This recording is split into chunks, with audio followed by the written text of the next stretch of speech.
Yeah, let the big dog hunt. Hello again, everybody. Welcome to another episode of the Philly Pulse, your city's sports beat. We are back. I'm Joe Stazak, one of the hosts. Of course, Micah Warren, Sean Lochner, also in the house. How you doing, fellas? It's happening. Good, good. You looking tan, looking Well, bronzer, that bronzer Joe. they give me before in the makeup room. Sean, did you notice he's a little closer to the camera this time? That's hmm not an accident. Because you're He's all always excited yelling. about his tan. Yeah, He's all I thought excited about his maybe tan. I thought maybe he was taking Izzy's recommendations of getting closer, but no, it's all about the tan. Izzy, by the way, doing her school stuff and probably will join us next week. She's integral in post-production here with the Philly Post. We got a special guest today. Eagles fans out there might remember Max Runager came to my school actually in seventh grade. Loved him. Was on the Super Bowl team that lost to the Raiders back then, but then did win a Super Bowl with the 49ers 1984 when they went 15-1. We have a son joining us right now. He is Kolby Runager, and Colby's an actor, screenwriter, screenplay writer, and he wants to. He's kind enough to join us today, and here he comes in three, two. There he There's is, Kolby Colby. Runager. Hey guys, how are you? How you How's doing, it Kolby? going? Good. You're on with Joe Nice. Stazak, Michael Warren, Sean Lochner. How are you, pal? Appreciate you showing up. Yeah, I'm great. Thanks for having me. Sorry, I'm gonna take this in my car because it just gives me a little more privacy from the kids. That's all It, right, it actually sounds better than our audio. You got a right? stamp for a Doesn't big it? car. There's new cars today. How you Nice. doing, bro? So listen, for the folks out there who don't know, son of Max Runager, and Max died 2018. Yeah, Um, you, 17.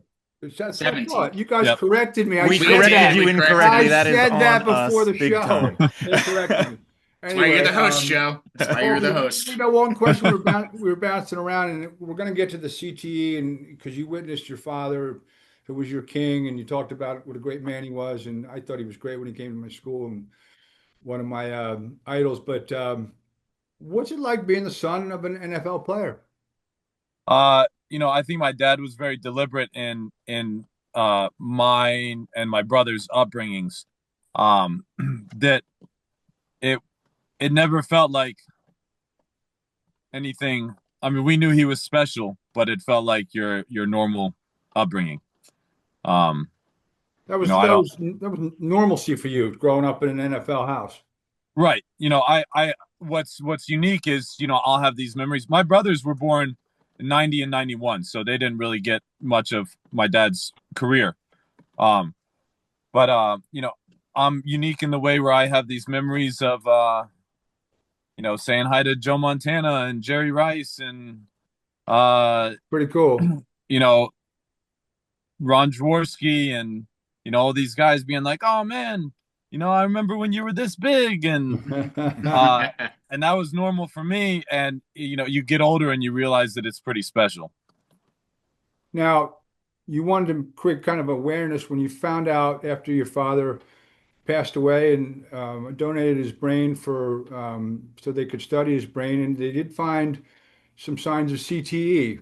And I know some people question, well, he was a punter. How does a punter get CTE? Well, he played from age 7 to 33 or something like that, and played football, took a lot of knocks growing up before he became a Right. professional punter. But and you also saw kind of like some strange behavior towards the end. And were you relieved when you found out, okay, now it kind of makes a little bit of sense that I'm not saying you're happy about it, but that they discovered some CTE?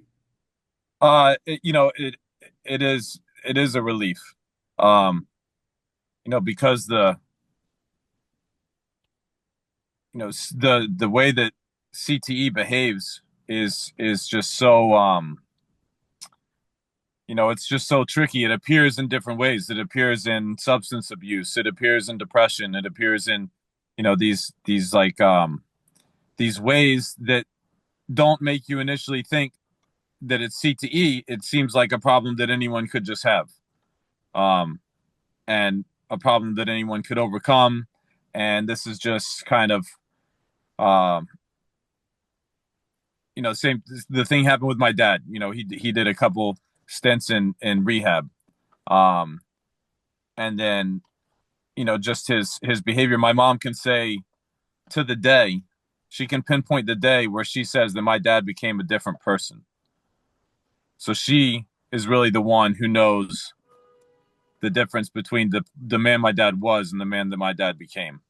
And then the mystery still is kind of how much of that was CTE, how much of a part did that play, and how much of it was depression, was behavioral issues, was alcoholism, substance abuse.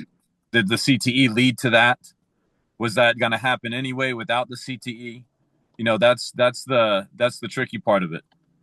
Well, obviously not asking a day specifically, like a date, but do you remember about when your mom says that is? Yeah, I was in LA. I was living in California at the time. My brothers were still in high school, so they really took the brunt of the trauma of it all. So that would be somewhere in the mid 2000s. So now, Kolby, your mom said she remembers like to the day when it happened. Was it just Right. like one day he was fine and then the next she started noticing things, or did it just a little bit here and there that led up to, okay, this was the day that he really started to change? Yeah, I mean, she says it was the day, and she said to him, "I hope they find a tumor or something in your brain because you are not the man I married." Wow. And then after that, it was last time I saw my dad in person, ironically, was my wedding day. And it was like he was off balance. The way that he behaved was just not the dad I grew up with. I mean, of course, I was young. I idolized my father, and this is me as an adult in my 30s being able to take a step back and say, yeah, I idolized my father. I understand that people have their faults, but this is a different person. Mm-hmm. Things And things that happen to lead to where it was understandable that my dad would be behaving in a certain way. I mean, financial ruin, complete financial ruin, divorce. I believe that my mom and my dad, were like soulmates. Of course, I think any kid would want to see that, but I think, I don't think that I think the divorce had to happen more than either of them wanting it to happen. It was like my mom kind of needed to protect herself a little bit, not in like a violent way at all. Sure. Not in Right. that, but just in other ways, financial, and just, it was just like, it was a collapse. Mm-hmm. Now, I'm lucky enough that I got to read it, and it's really good, and I'm not just kissing up to our guest.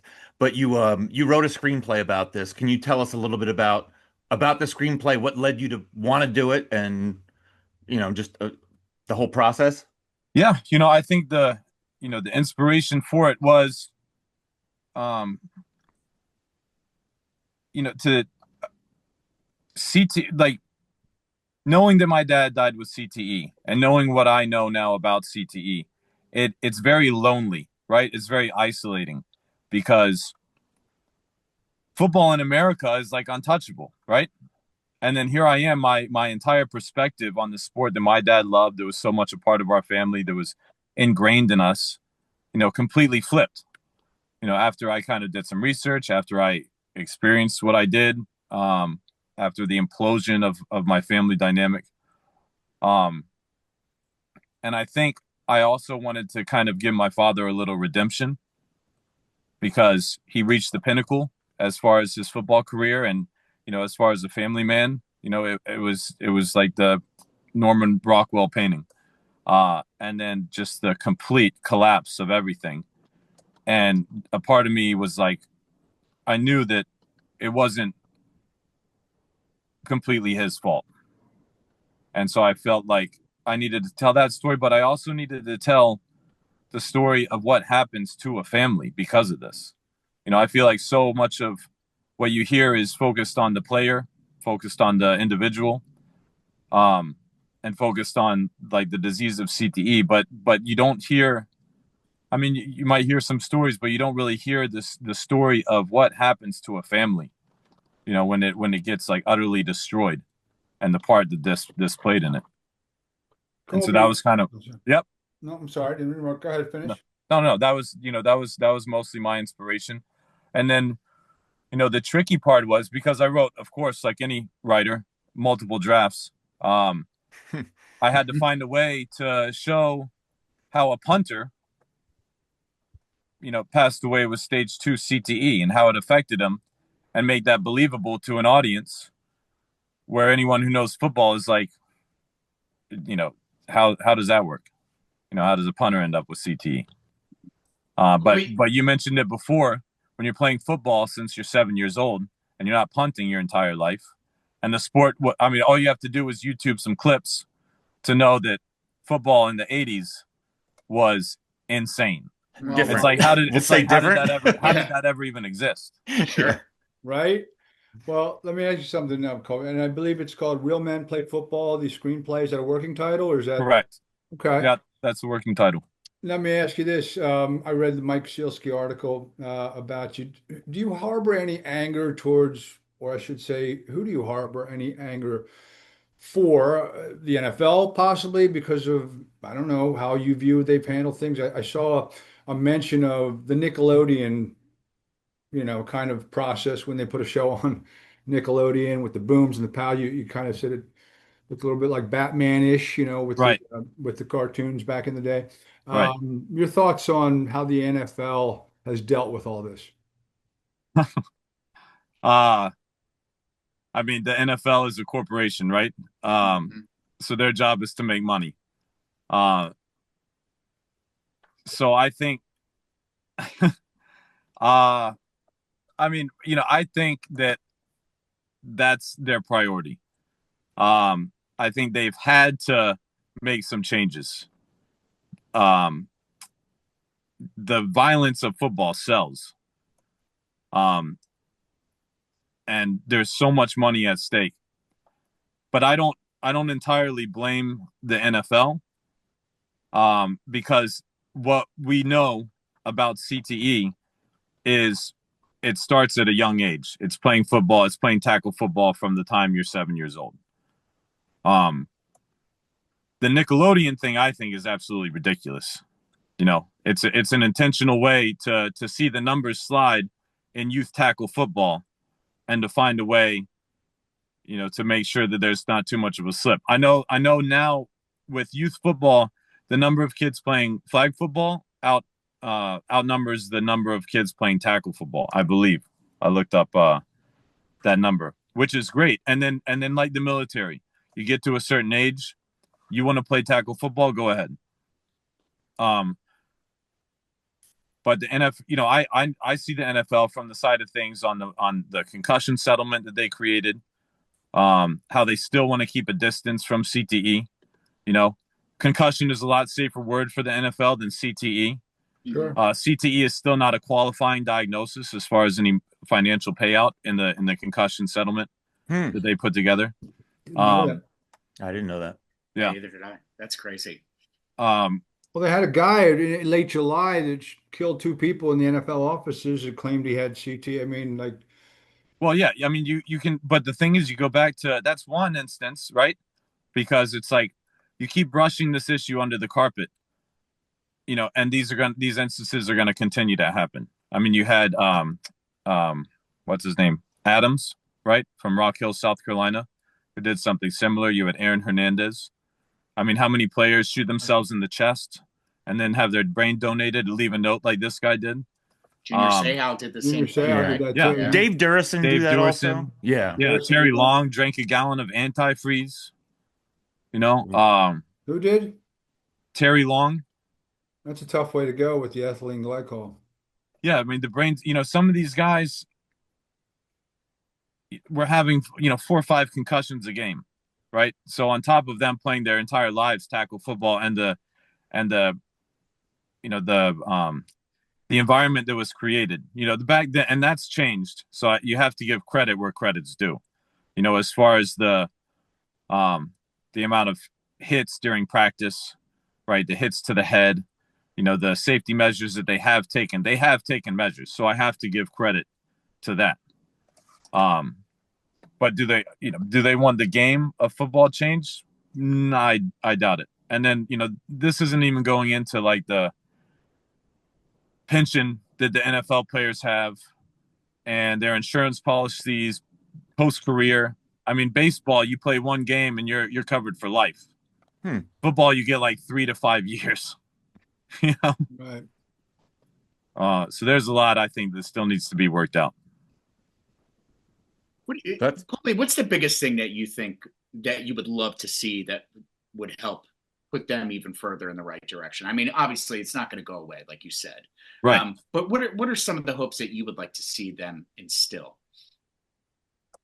You know, I think the best thing that they could do, I mean, you're dealing with athletes. I mean, you're dealing with adults who you have a lot of these players who even they'll say things like, it's too late for me. Or you'll even see guys turn down $1 million contracts and retire early. You know, so these players understand the stakes, right? Mm-hmm. So on that end of things, I don't think the NFL is responsible to like hold these players' hand and say it's our job to protect you. You're an adult. You know this game. This is a game you love, right? Mm-hmm. But you're deciding to play this game.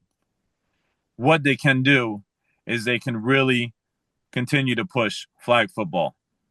They can really push to eliminate tackle football for the youth. That might, if I was an NFL owner, I would want these young kids to be developed as young as possible, right? You know, this is your occupation, this is your livelihood. You want these guys to play football. But I think that's where all the attention needs to go is on kids not playing tackle football until, I think Dr. Christopher Nowitzki, who's the founder of Concussion Legacy Foundation, says 14. You know, should be the age where kids should start playing tackle football.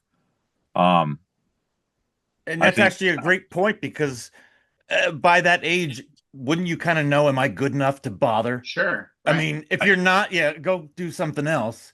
But you at least got your feet wet and you can decide. Because if you are that good, you're like, yeah, I'm pretty good. I want to keep doing this. Right. But that's a great point. And then one more question, then I'll let you go.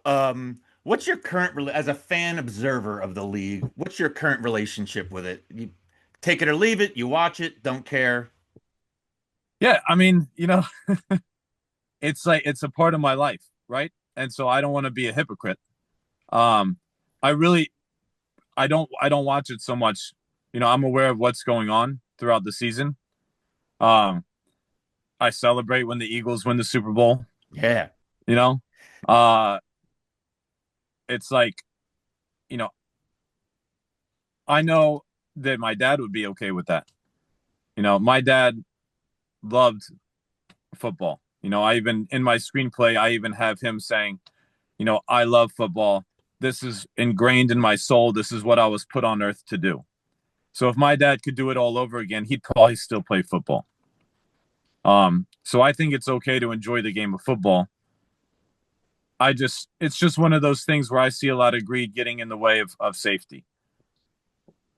Shocking in this country. Yeah. And I think that's it. And I think, you know, like I said, you're an adult, you want to play football, that's your decision.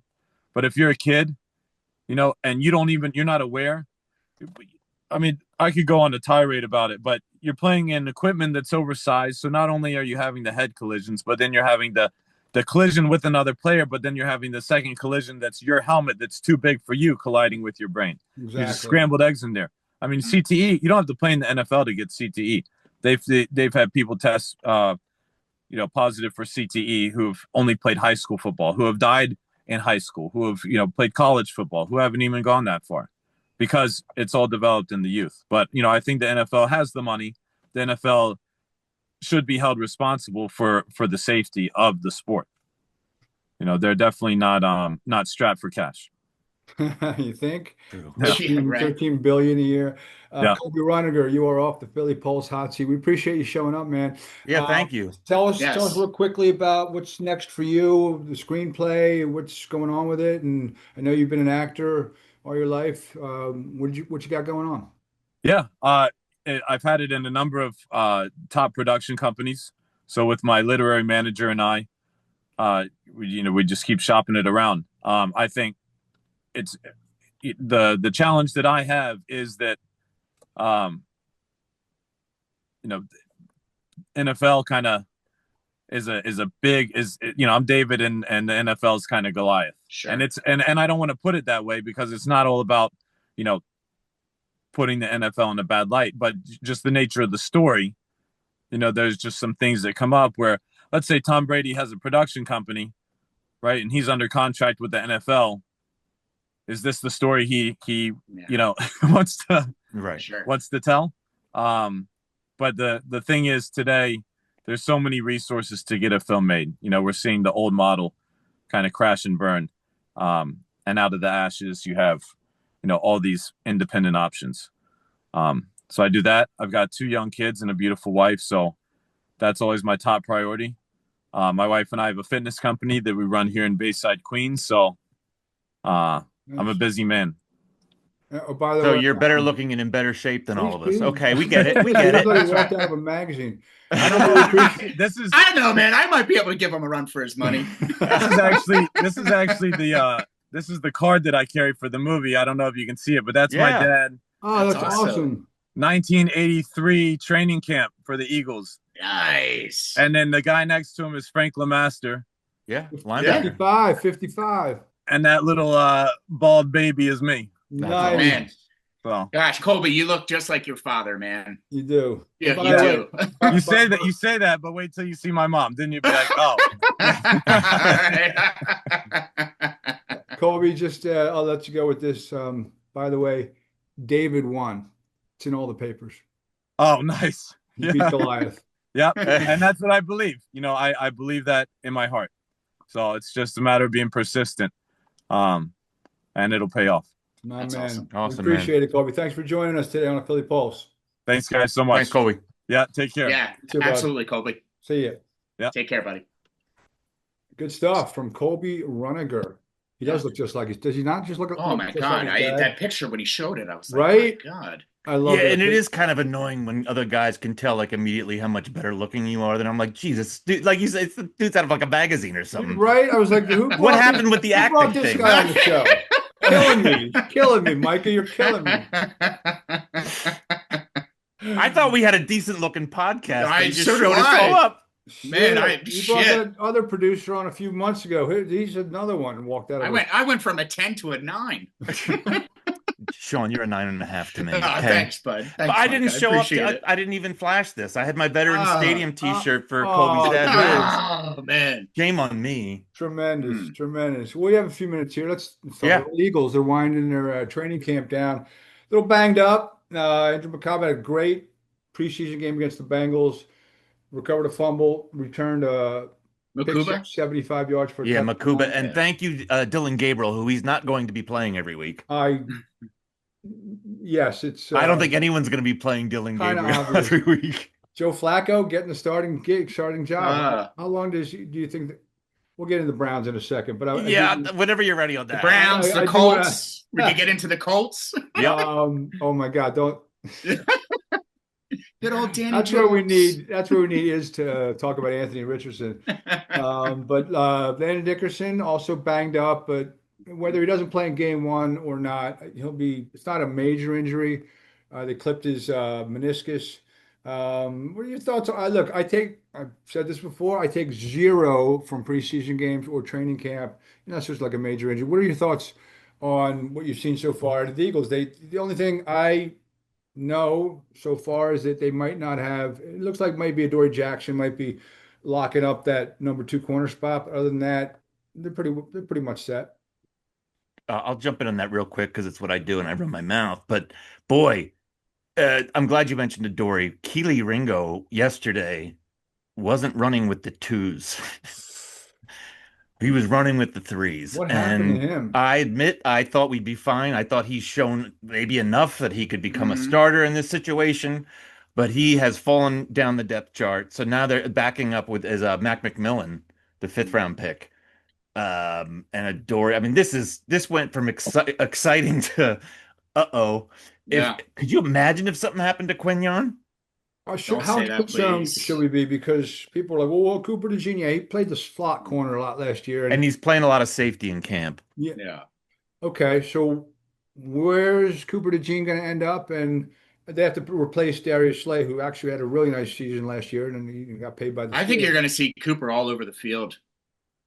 He might have to, Sean. So Mhm. think about it. He's Yeah. probably going to be used. Where do we need you? Sure. You could argue safety because Sidney Brown, I don't think, is developing the way they He wanted him was so to. good at the slot corner, though. Why I know. can't you go out and get a safety?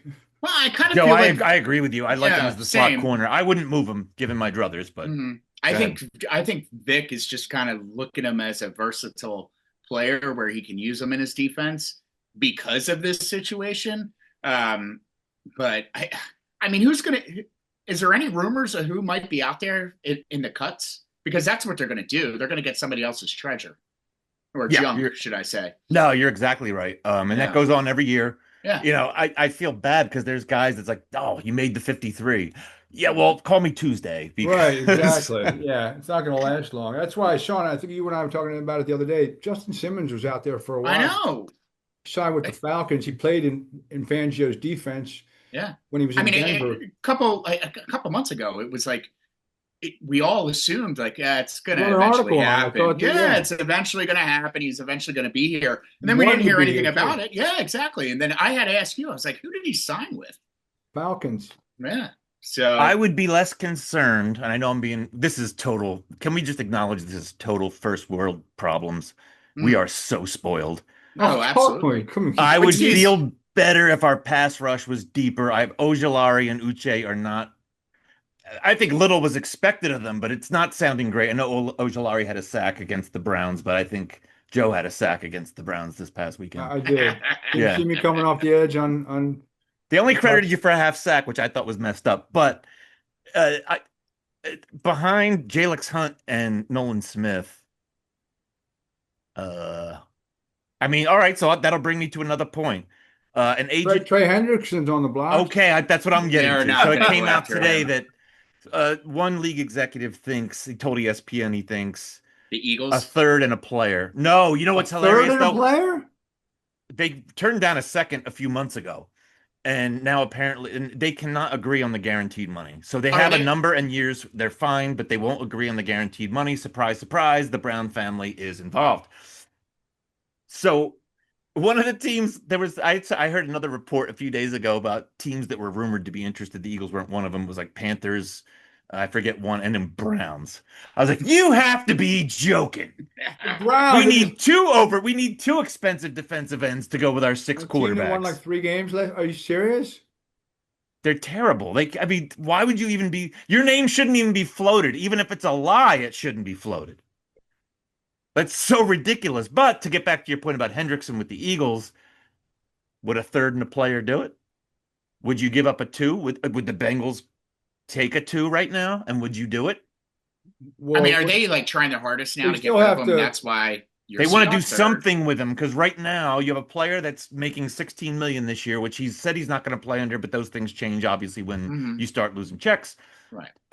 They've agreed on money and years, which I think is 3 years. It's probably an annual average around Daniil Hunter, Max Crosby, and Bosa at 35, 36, right? Sure. But the guaranteed year. So I don't know how stuck they are. I know the Brown family likes to dig their heels in, Mm-hmm. and they're coming up on we need to do something. Maybe Now, he if gets you traded. get a second round pick for him, I want to be the first one to interview Joe Burrow. maybe he gets Head's gonna traded for explode. There's Micah. gonna be nothing left of Joe Burrow. They do Maybe that. he goes down to the Cowboys for Micah Parsons and a bunch of draft picks. Speaking of which, Sean brings up a good point. I mean, are they? Because I don't believe any of that hype. Jerry usually ends up paying his stars, but Yeah. he might have already caused so much disdain or distaste in Micah Parsons' eyes that maybe Micah's like, I'll play out this year. Although I think they could still franchise him next year. Uh-huh. What happens to Micah Parsons? Well, I was wrong about that Sunday. If you remember, I was like, he's going to be signed by Sunday. This is all bullshit. Well, Well, I don't you did- know. I You was popped wrong. off the mouth. Just, All right, just I like appreciate Bryce it. Harper. Just like Bryce Harper. Did he retire because of his wrist? No. I think the Cowboys are in a spot that they continue to put themselves in. But if you look, there's parallels to how they operate with That's the how they with the operate. Bengals. I mean, they waited on Jamar Chase. They waited on T. Higgins. Burrow's the only one they signed with any normal amount of time. And by the way, his post-game press conferences, if you haven't seen them, it looks like a hostage video. Like, I'm Joe Burrow. surprised he's not holding up today's newspaper and stuff like that. Just there's no way that guy wants to play for him. And don't forget, Carson Palmer said he was going to retire before he played with them again. It was And that's how done. And he did, and then He he ended up did. with the Raiders. you see the pattern. Yeah, it's so weird, man. Well, again, It's I not thought when you consider the source. I thought No, for outside of sure. something- Sorry, Joe. No, go ahead. No, it baffles me that you have NFL teams and owners out there that act this way. Like, it just, It's I don't penny know. wise, pound foolish. That's exactly right, Mike. Listen, Joe Burrow, in my opinion, I might have given the MVP to Saquon. I know that it's not popular to give it to a non-quarterback. Other than that, and I know there's different criteria, MVP, most outstanding, blah, blah, blah. Joe Burrow Offensive killed player of the everyone as a year. quarterback, won 9 games with a horrific defense, and now they're digging their heels in about a guy who's had 17 and a half sacks back-to-back years. Well, Burrow, it wasn't just the 9 wins, which were all him and Jamar. All him. Oh, He yeah. had like 4,900 some yards, Oh, it was awesome. 43 touchdowns, and 9 It picks. was awesome. They even ran the ball okay. That offensive line is terrible. And by the way, I watched some of that on Monday night. And the guy that kept getting blown up was the one guy they brought in to fix the line, which was their 3rd-round pick, this guard, Dylan Fairchild. And I'm like, well, that's what you did to upgrade it. And he's getting destroyed. Burrow's got to just be beside himself. Beside himself.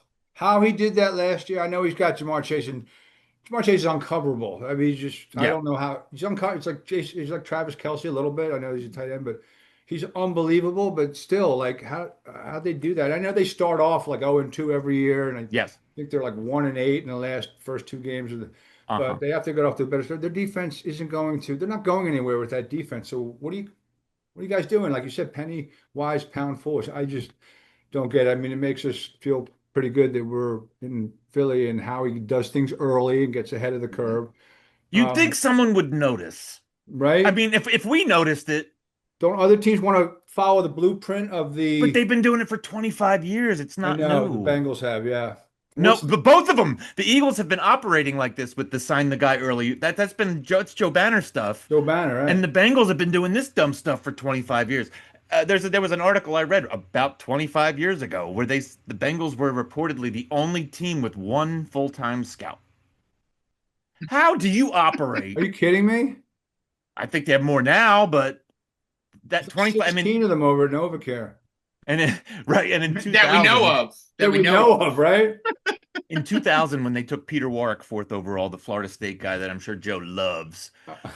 That was reportedly the first time they chartered a jet for their 1st-round pick to come into the facility. Like, they're so behind the times. By the time, sure. I'm just picturing the Cleveland Indians playing from Major League. Yeah.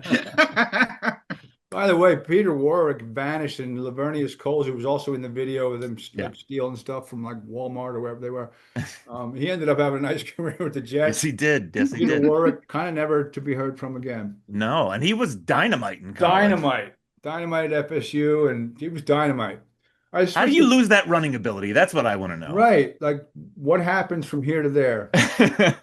Maybe the shackles got in the way. Let's talk little Phillies before we bust out of here. Okay. Yeah, they had a couple rough spots, and then they kind of turned things around. Let's talk about Kyle Schwarber.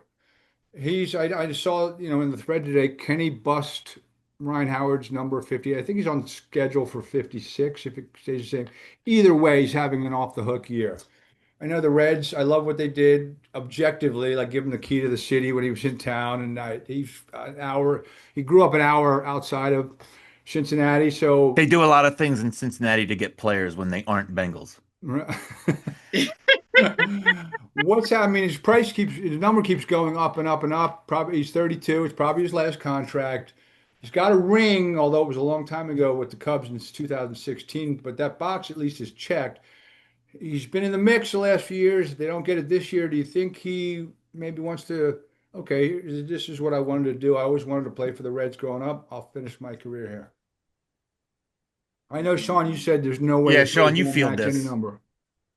I mean, I can't see how they possibly not re-sign them. And if somebody comes and offers now, obviously, if it's like out of this like Right, astronomical sure. number, okay, I'll agree with it. But I mean, I threw that stat at you guys earlier. I mean, the Phillies have a winning percentage of 697, 83 and 36 in games where Schwarber homers since he joined the team in 2022. That's He has ridiculous. homered in 15 consecutive series.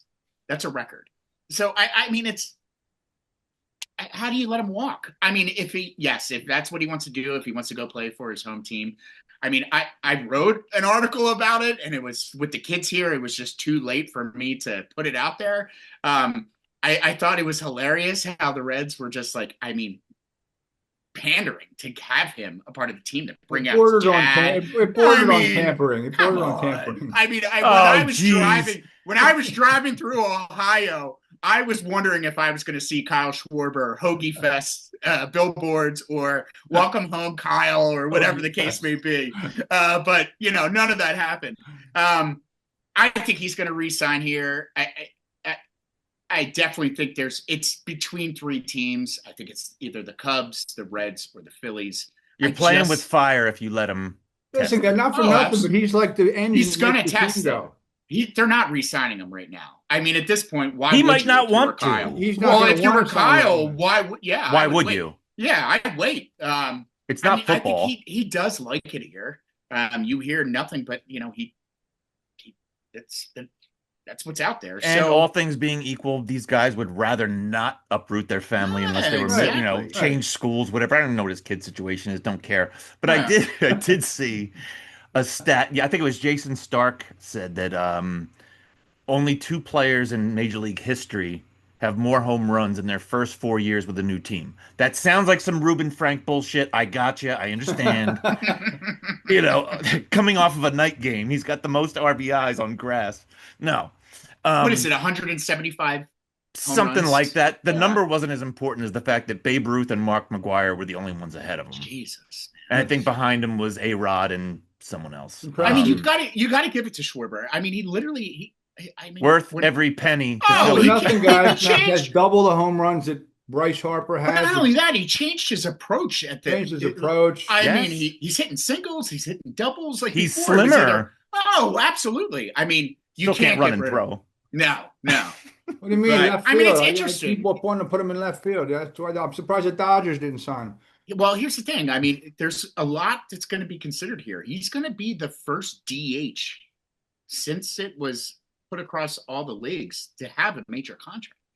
So, I mean, he's going to set the bar for DHs going forward. Wasn't Tiny just a DH last year? He's a pitcher though too. Last year, I thought he didn't pitch. Well, I mean, it doesn't matter. He's a pitcher DH. Yeah, that's true. That is true. Yeah. So, I mean, it's going to be interesting.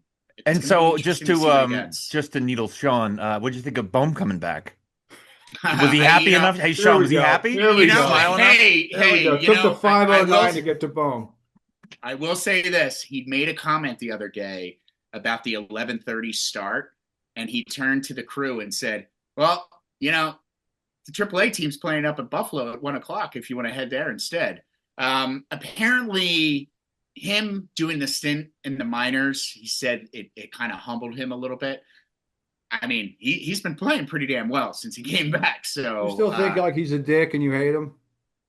I don't like his annex. Yeah, I think it's bullshit when he acts that way. I guess that's the Jeff Fry in me coming out. I'm like, stop acting like a baby. Still waiting for you, Jeff, to reply, by the way. By the way, did you guys see today when they beat the Mariners, they got 20 hits? Yeah. I mean, and again, they swept the Mariners. 21, I think, the other day. That's the first sweep at home in like 2 months. And I did think of you, Sean, because I thought this is why I got on you in April when you were like, this is some bullshit. Like, it's okay. And you know what? They were down last week. And they split to the Nationals, and it was garbage. And you sent me that text from what's his name, the tweet about, this team is not, and he's not the only one. Jason Brody Ashworth, on 6 on 94. I can't do it. I can't do it. What happened? With you, Micah. And everything is like, this team's not serious. Like, This not team and is I don't like to driving be me told. insane. I don't like to be told I'm an idiot if I think this is a World Series team. I don't. I don't think it's not either. It's win as many games as you can, and the chips are going to fall where they may, and hope that you're playing well at the right time, and that's how you do it. Yeah. So there's no. I don't want to get any more excited right this second, other than they just swept them. That's 3 wins. Great. Yeah, I mean, and think Zach Wheeler comes out. With I was going to ask, line. where are we with And Zach before Wheeler? I mean, hold on. There's another set. Fill the air as I get this pulled up. But Because they're four. Go ahead. if Zach Wheeler can't pitch, you think this team's going anywhere? Really? You know what, Stazak, you say that, but if there's one place you could take it, would be starting pitching. Mm-hmm. Now, Nola can't be pulling that crap like he did the other day. But he does. That's the Yeah, thing. that's So Micah, I texted Joe separately. What was it, yesterday? What'd you say about me? Nothing. All Oh. good things. All good Yeah. things. I didn't think they were good, but okay. Okay. We'll talk about that later. So On a separate text. God damn it, you guys are losing my train of thought. Sorry. We were talking about He's all flummoxed over there. weirdly think that Zach Wheeler is going to make an appearance in the postseason. Wait, is he officially been shut down, or is this No, just he bad hasn't been news? officially been shut down. He had a surgery to remove the blood clot. But I have this, it wouldn't surprise me. I have this weird feeling that he might be back for the postseason. Am I the last one to think that he wasn't? I mean, Like, is it in well most known that cases, he's It's away. It was a done? blood clot. It's out. What's the problem? what's his on the Diamondbacks? I wrote about it the other day. Oh gosh, I'm drawing a blank on his name. Suarez? No, the pitcher, he had a blood clot and he was out for the rest of the year. So, I mean, I'm not saying it can't keep you out. I'm just saying I hadn't heard. Is the general consensus at this point that don't even bank on him based on think what from you the- said? I think from the fan senses, I think it's. The people said that? I think that people feel that way. On social media too? Yeah, probably. But here's the stat. Okay, so they're 4-0 since the announcement came out. 40 runs scored, 10 per game, 60 hits, 15 per game. Suarez, Sanchez, and Luzardo combined 19 innings pitched, 5 earned runs, 34 strikeouts, and 2 walks. Are you saying screw Wheeler and we don't need him? No, not at all. That's No, what I here heard. we go. Are you saying that gonna they're retire. doing it because they're happy that Wheeler's not around anymore There and it they can is. finally We're gonna hit? have Izzy's gonna hit that as a. Yeah, can you believe separate Sean point. said that? I know, right? Here's my follow-up piece to the Zach Wheeler, Bryce Harper win without him. But back to your point, Stazak, I do think this team could absorb losing Wheeler more than if 08 lost Hamels. Sure. That would have been Oh, well, Dunzo go definitely. home. Absolutely. I know. I agree with that. But Right. But who's not to say that someone steps up like Cole Hamels did into that postseason? I mean, hell, Cole Hamels was having a good year that year, but Yeah. postseason he was like dominant. I Yeah. mean, it was just like we're going to win this Series one. MVP. So Oh, if you absolutely. have a 4-man rotation, why couldn't Nola, Suarez, Sanchez, and I'm forgetting I don't want to do Luzardo. I don't want to do that. Taiwan, no. Yeah. All right, we're getting thin. Fine. Sure. It's getting a little thin. But But those it's not three, to- you should be able to win. You should be able to win the playoffs with those three. I mean, Sure. Luzardo pitched well today. He pitched really well, but If they hit like Sean just spewed those numbers, yes, but they do that and then boom, they hit the wall. Right. oh, absolutely, absolutely. This is the story of the Phillies. It always Right. has been, and it's. I mean, it pisses people off, like your boy Ashworth. I mean, that's why I sent that tweet. I was like, oh my gosh, here he is again. Mm-hmm. And then, like you said with Brody, I mean, thank God he was on during the time. I texted you guys. I was like, he's going to keep me up because that voice and just his whole like banter about it. And then sure enough, when he got off at 2 a.m., I pulled the car over and took a nap. He didn't disappoint, did he? He does have that No. voice. Oh my gosh. But then on Sunday, I'm cutting the grass and he was on after the game. And I was like, yep, nope, I'm not listening to the post game. I'm listening to music. His voice is like nails on a chalkboard sometimes. We man. should definitely get into some flyers. So I do I'm love ki- his flyers, though. I'm kidding. He do- knows his flyers, but He I'm does. I love his hockey. He's pretty good but- with hockey. He had that rant. Was that the infamous rant last year? It was pretty good. Yeah. Was it? Yeah. Was it hockey that he ran on last year? He Well, he replaced did. me at 97.5. I don't know what happened because he was part of the, what they call that show, the greatest show on Yeah, The greatest show best, ever. yeah, best show something. ever. Now Yeah. he's at IP, which is good. I'm happy for him. Mhm. He's different. He's definitely different. Well, he's A little bit of an definitely different. acquired taste, but you know, everyone I mean, they're out there. has their own thing. Yeah. That's why everybody needs to make the switch. Good stuff, boys. Good stuff. All right. We got a wrap. Yeah. We'll send this all down to Iz, and she'll do her thing, post producing it. But we appreciate it. Of course, thanks to Kolby Runager and of course Micah, your connections with him for bringing him on. Max Runager's son, Michael Warren, Sean Lochner. I'm Joe Stazak for the Philly Pulse. We will see you next week. We appreciate you watching, folks. Peace out. Hey guys. Have a great one.